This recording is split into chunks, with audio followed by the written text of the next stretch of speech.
우물파는 아이들 린다, 수, 박 챕터 1 2008년 남수단. 가는 길은 수월했다. 빈 플라스틱 통만 들고 가면 되니까. 11살인 니아에게는 통이 컸지만 양손으로 번갈아 들거나 안고 걸었다. 질질 끌고 갈 수도 있었다. 걸음을 옮길 때마다 통이 덜컹댔고 먼지 구름이 일었다. 물을 들어갈 때는 무섭지 않았다. 다만 더위가 힘들었다. 정오가 되려면 멀었는데도 벌써 무더웠다.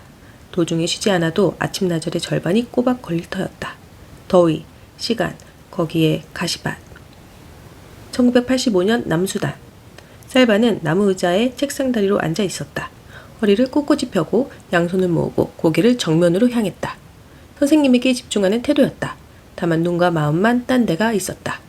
길밖에 안 보이는데도 계속 창문을 쳐다보았다. 집으로 가는 길. 조금만 더 있으면 몇 분만 더 지나면 쌀바는 그 길을 걸어 집으로 갈 터였다. 선생님은 느릿느릿 아랍어에 대해 설명했다. 쌀바는 집에서는 딩카 부족어로 말했다. 하지만 학교에서는 아랍어를 배웠다. 멀리 북부에 있는 수단 정부의 공용어가 아랍어였다. 11살이 된 쌀바는 모범생이었다. 이미 수업 내용을 알았고 길에 한눈을 파는 것도 그때문이었다. 쌀바는 학교에 다닐 수 있는 것이 얼마나 큰 행운인지 잘 알았다. 비가 내리지 않는 건기에는 가족이 마을을 떠나 지냈다. 그래서 1년 내내 학교에 다니지 못했다. 하지만 비가 내리는 우기 때는 집에서 반시간 거리인 학교까지 걸어 다녔다. 쌀바의 아버지는 성공한 사람이었다. 술을 많이 쳤고 마을의 판사로 명예롭고 존경받는 자리였다. 쌀바는 4남 2녀 중 셋째 아들이었다. 사내 아이들은 10살이 되면 학교에 다녔다. 형인 아이릭과 릭이 먼저 학교에 다녔고 작년에 쌀바의 차례가 되었다. 두 누이 아킷과 아그나스는 학교에 다니지 않았다. 마을의 다른 여자아이들처럼 집에서 지내면서 엄마에게 살림하는 법을 배웠다. 쌀바는 대개는 학교에 다닐 수 있어서 좋았다. 하지만 어떤 날은 집에 남아서 솥대나 몰았으면 싶기도 했다. 쌀바와 형제들은 아버지의 다른 부인들이 낳은 아이들과 함께 물가로 솥대를 몰았다. 근처에는 풀뜯기 좋은 곳이 있었다. 나이에 따라 책임이 달라졌다. 막내인 코올은 고작 소 한 마리만 보살폈다. 형들이 전에 그랬듯이 매년 코올이 키우는 소는 많아질 것이다. 쌀바는 학교에 다니기 전에 솥대 전체와 동생을 돌보는 일을 거들었다. 소년들은 솥대를 지켜보았지만 솥대는 크게 보살필 게 없었다. 그래서 놀 시간이 많았다. 쌀바와 형제들은 진흙으로 소인형을 빚었다. 소인형이 여러 개일수록 부자였다. 하지만 소가 멋지고 건강한 모양이어야 했다. 진흙 덩어리로 늠름한 소를 만들려면 시간이 걸렸다. 아이들은 누가 가장 많이 가장 멋진 소를 만드는지 시합을 벌였다. 다른 때는 활과 화살로 작은 동물이나 새를 맞히는 연습을 했다. 아직은 활솜씨가 그다지 좋진 않았지만 가끔 운 좋게 명중시키기도 했다. 그런 때는 잔칫날 같았다. 누군가 땅따람쥐나 토끼, 뿔딱이나 뇌조를 맞히면 소년들은 할 일 없는 장난질을 멈추고 갑자기 분주하게 할 일을 했다. 몇 명은 불을 피울 나뭇가지를 모았다. 다른 아이들은 잡은 동물을 씻고 양념했다. 그런 다음 모닥불에 구웠다. 고기를 굽는 내내 시끌벅적했다. 쌀바는 어떻게 불을 피워야 될지, 얼마나 구워야 될지 말했고 다른 형제들도 각각 의견을 말했다. 불길이 더 세야 해. 불이 오래가지 않겠어. 나무가 더 필요해. 아니야, 이 불도 충분해. 다 타기 전에 얼른 고기를 뒤집어. 육즙이 떨어지면서 지글지글 끓었다. 고소한 냄새가 번졌다. 마침내 그들은 잠시도 기다릴 수가 없었다. 고작 몇 입씩 돌아갈 뿐이지만 살살 녹는 그 맛이라니. 쌀바는 군침을 삼키면서 선생님에게 눈을 돌렸다. 그런 기억을 떠올리지 말걸. 추억하니 배가 고파졌다. 우유. 집에 돌아가면 갓 짠 우유 한 사발을 마시고 저녁밥을 기다리게 될 터였다. 쌀바는 어떻게 될지 잘 알았다. 어머니는 곡식을 빻다가 일어나서 길이 있는 쪽을 걸어가리라. 한 손은 이마에 대고 쌀바가 오는지 살필 것이다. 쌀바는 멀리 어머니의 오렌지색 머리수건을 알아보고 손을 들어 인사하리라. 집에 도착할 쯤이면 어머니는 쌀바의 우유를 준비하러 집에 들어갔을 테고 꽝! 바깥에서 시끄러운 목소리가 났다. 총소리인가? 아니면 그냥 자동차 소리? 선생님이 잠시 말을 멈추었다. 교실에 있는 아이들은 모두 창으로 고개를 돌렸다. 아무 소리도 나지 않았다. 조용했다. 선생님이 헛기침을 했고 학생들은 다시 교실 앞으로 고개를 돌렸다. 선생님은 하던 이야기를 잊기 시작했다. 그때였다. 꽝! 탕! 탕! 두두두두두 총소리! 모두 숙여! 선생님이 소리쳤다. 몇 명이 동시에 움직여 등을 굽히고 머리를 숙였다. 다른 아이들은 겁을 먹고 두리번거렸다. 선생님은 벽을 따라서 창가로 갔다. 선생님이 재빨리 밖을 살폈다. 총소리는 멈추었지만 이제 아이들은 사람들이 비명을 지르며 달아나는 소리를 들을 수 있었다. 선생님이 낮은 목소리로 다급히 말했다. 모두 얼른 나가라. 숲으로. 내 말 들었지? 집은 안 돼. 집으로 뛰어가지 마. 저들이 마을로 갈 거야. 마을에서 멀찌감치 떨어져 있어. 숲으로 달아나도록 해. 선생님이 문으로 가서 다시 밖을 내다보았다. 가거라. 모두 어서. 전쟁은 2년 전에 시작되었다. 살바는 전쟁에 대해서 잘 몰랐지만 남부 출신의 반군들이 정부에 맞서 싸웠다. 살바의 가족은 수단 남부에 살았고 정부의 근거지는 북부였다. 북부 주민들은 대개 이슬람교였고 정부는 수단 전체가 이슬람 공동체이기를 바랬다. 이슬람교를 믿는 국가를 만들려고 했다. 하지만 남부 주민들은 다른 종교를 믿기에 이슬람교 신자가 되기 싫었다. 그들은 북부에서 독립하려고 싸움을 시작했다. 싸움은 남수단 전체로 번졌고 마침내 살바가 사는 곳에서도 전쟁이 벌어졌다. 소년들은 허둥지둥 일어났다. 몇몇 사람은 울었다. 선생님이 학생들을 문 밖으로 내보내기 시작했다. 뒷줄에 선 살바는 가슴이 몹시 뛰어서 목과 귀까지 쿵쾅거렸다. 집에 가야 해요. 꼭 집에 가야 해요. 라고 소리치고 싶었다. 하지만 목 안에서 덩어리가 걸려 말이 나오지 않았다. 살바는 문간에서 밖을 내다보았다. 어른, 아이, 아기를 업은 아낙네 할 것 없이 뛰고 있었다. 남자 어른 몇몇이 고함을 지르면서 총을 흔들었다. 이 모든 장면이 한눈에 들어왔다. 살바 역시 뛰기 시작했다. 있는 힘을 다해 숲으로 달려갔다. 집이 멀어졌다. 챕터 2 2008년 남수단. 니아는 물통을 내려놓고 땅바닥에 앉았다. 길가에 자라는 가시 있는 식물을 피해 걸으려 했지만 땅바닥에 흩어져 있는 가시가 발에 박혔다. 니아는 신발이 없었다. 마을 사람들 전부 그렇듯 맨발로 다녔다. 발 뒤꿈치가 가죽처럼 뻣뻣한 굳은 살이었다. 하지만 크고 단단한 가시가 박혀 왼발 가운데 부러졌다. 니아는 가시 주변 살을 꾹꾹 눌렀다. 그리고 땅바닥에서 가시를 주워서 발에 박힌 가시를 찔렀다. 아파서 입술을 깨물었다. 한참 걸려서야 발에서 가시를 빼낼 수 있었다. 가시를 다 뺐는지 알 수는 없었다. 발에 여전히 검은 자국이 있었다. 발에 남은 가시가 아니라 흙 자국이기를 바랄 뿐이었다. 1985년 남수단. 살바는 몸을 돌려 바라보았다. 뒤쪽에서 검은 연기 구름이 피어올랐다. 먼지 구름의 밑바닥에서 불길이 치솟았다. 머리 위에서 제트기가 날렵한 독사처럼 빙빙 돌았다. 연기와 먼지에 휩싸여 학교 건물은 보이지 않았다. 살바는 발이 걸려서 넘어질 뻔했다. 더 이상 돌아보면 안 돼. 돌아보느라 속도가 느려졌다. 살바는 고개를 숙이고 달렸다. 도저히 더 뛰지 못할 때까지 달렸다. 이후로는 걸었다. 몇 시간이고 걷다 보니 하늘에서 해가 거의 보이지 않았다. 다른 사람들도 걷고 있었다. 사람들이 많았다. 이들 모두가 살바의 학교와 마을 사람일 리가 없었다. 주변 여러 마을 사람들임이 분명했다. 살바는 걸으면서 발을 옮길 때마다 같은 생각을 했다. 우리는 어디로 가는 거지?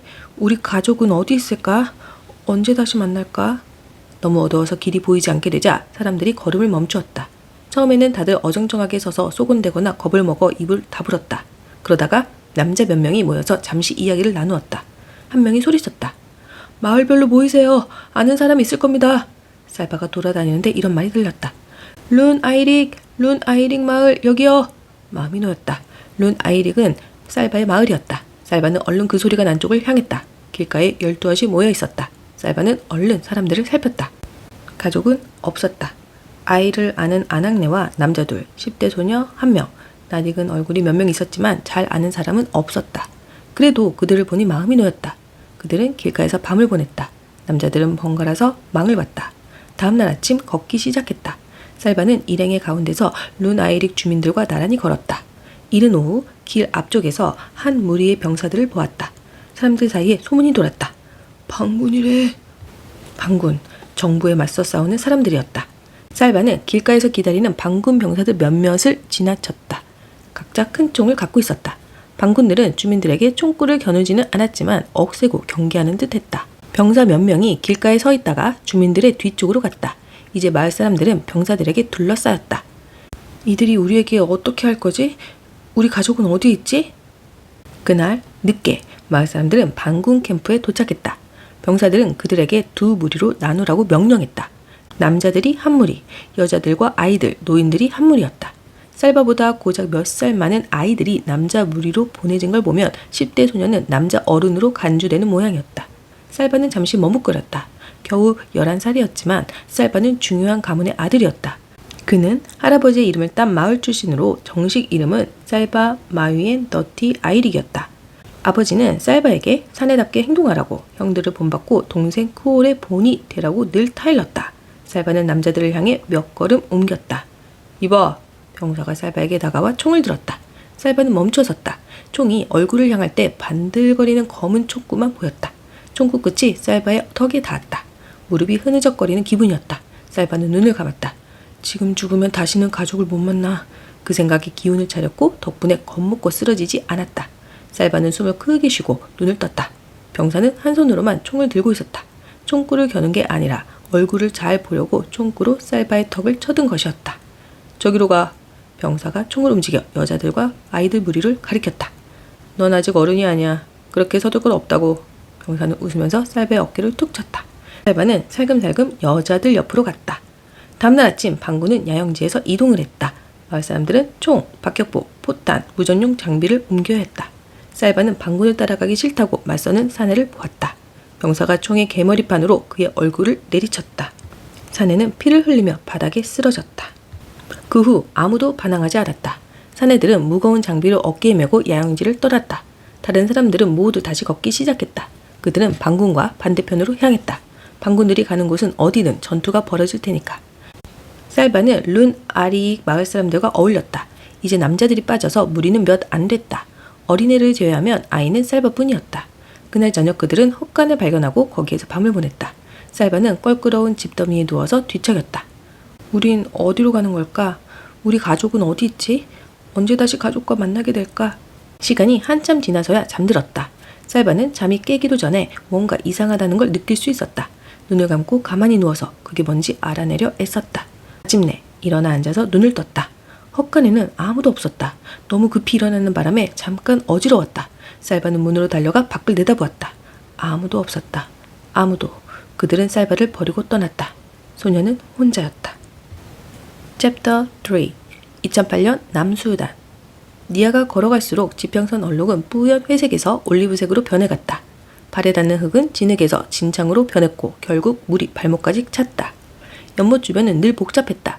물동이를 채우러 온 아낙네들과 소녀들, 날개짓하며 짹짹거리고 깎아구는 다양한 새들, 소몰이 아이들이 초지로 데리고 온 솥대.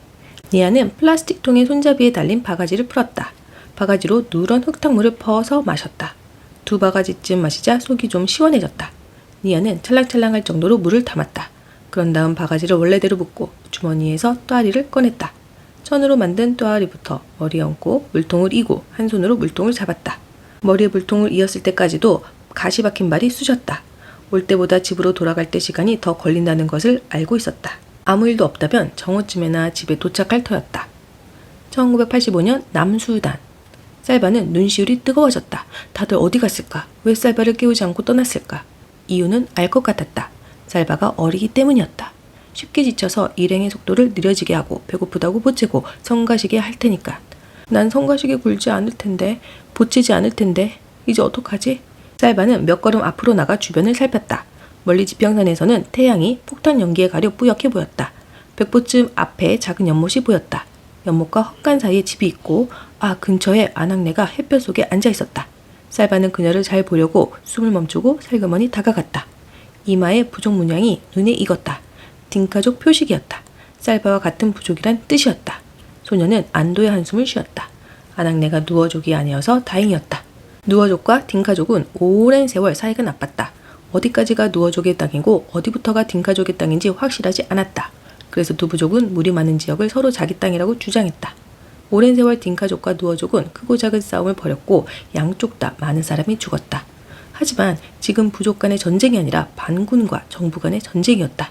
딩가족과 누어족의 전쟁은 수백 년간 계속된 전쟁이고 아낙네가 고개를 들어 쌀바를 보았다. 그녀의 눈길에 쌀바는 움찔했다. 그녀가 낯선 이에게 친절할까? 자기 헛간에서 밤을 보내겠다고 화를 낼까? 그래도 이제 혼자가 아니었다. 그녀가 어떡할지 뭐라고 할지에 대한 걱정보다 그 생각이 강했다. 쌀바는 아낙네에게 다가갔다. 안녕하세요 아주머니. 소녀는 떨리는 목소리로 말했다. 아주머니가 고개를 끄덕였다. 쌀바의 어머니보다 훨씬 나이가 많은 부인이었다. 쌀바는 아주머니의 대답을 조용히 기다렸다. 마침내 아주머니가 말했다. 배가 고프겠구나. 아주머니는 일어나서 집으로 들어갔다. 그러더니 잠시 후 나와서 땅콩 2줌을 쌀바에게 주었다. 그녀가 다시 앉았다. 감사합니다 아주머니. 쌀바는 아주머니 옆에 쭈그리고 앉아서 땅콩 껍질을 벗겨서 먹었다. 한 알 한 알 죽이 되도록 씹은 후에야 삼켰다. 가능한 한 오래 땅콩 맛을 느끼고 싶었다. 아주머니는 말없이 앉아있다가 쌀바가 땅콩을 다 먹고 나자 입을 열었다. 가족은 어디 있니? 아주머니가 물었다. 쌀바가 대답하려고 입을 벌렸지만 다시 눈물이 차올라 말을 할 수가 없었다. 아주머니가 이맛살을 찌푸렸다. 고아냐? 쌀바는 얼른 고개를 저었다. 순간적으로 화를 낼 뻔했다. 그는 고아가 아니었다. 아버지와 어머니가 있었다. 가족이 있었다. 저는 학교에 있었어요. 싸움이 벌어지자 도망쳤고요. 가족이 어디 있는지도 몰라요. 아주머니는 고개를 끄덕였다. 나쁜 일이지. 이 전쟁 말이다. 어떻게 할 셈이냐? 네 가족은 어떻게 찾을래? 쌀바는 답을 몰랐다. 대신 아주머니가 답을 알고 있기를 바랬는데 어른이니까. 하지만 아주머니는 묻기만 했다. 모든 게 뒤죽박죽이었다. 그날 밤 쌀바는 다시 아주머니의 헛간에서 잤다. 계획을 세우기 시작했다. 이 싸움이 끝날 때까지 여기서 지낼 수 있겠지? 그러다가 우리 마을로 가서 식구들을 찾는 거야. 쌀바는 아주머니에게 쫓겨나지 않으려고 열심히 일했다. 사흘간 숲에서 땔감을 구해오고 연못에서 물을 길어왔다. 하지만 연못은 물이 마르고 있었다. 하루하루 바가지를 채우기가 어려워졌다. 낮이면 몇 킬로미터 떨어진 싸움터에서 나는 총소리, 대포소리가 들렸다. 포탄이 떨어질 때마다 소녀는 가족을 떠올리며 그들이 안전하기를 빌었다. 또 언제 다시 만날 수 있을지 궁금해했다. 나흘째 되는 날, 아주머니는 집을 떠난다고 쌀바에게 말했다. 너도 봤겠지만 이제 물이 말라서 연못이 더 이상 연못이 아니야. 웅덩이에 불과해. 겨울이 오고 건기가 시작되겠지. 또 이런 전쟁통이니. 아주머니는 고개로 시끄러운 쪽을 가리키며 말을 이었다. 난 집을 떠나서 물가의 마을로 갈 거야. 더는 나와 지낼 수 없겠다. 쌀바는 아주머니를 빤히 쳐다봤다. 마음이 아파왔다. 왜 내가 같이 가지 못한다는 거지? 소년이 대답을 하기도 전에 아주머니가 다시 말을 했다. 병사들이 나는 내버려 둘 게다. 홀몸의 노파이니 너와 같이 길을 가는 게 더 위험할 거야. 그녀는 안쓰러워져서 고개를 저었다. 아주머니가 다시 말했다. 더는 못 도와줘서 미안하구나. 어디로 가든지 전쟁터는 피해서 걸으렴. 쌀바는 비틀비틀 헛간으로 돌아갔다. 어떡하지? 어디로 가지? 머릿속에서 이 말이 끝없이 되풀이되었다. 정말 이상했다.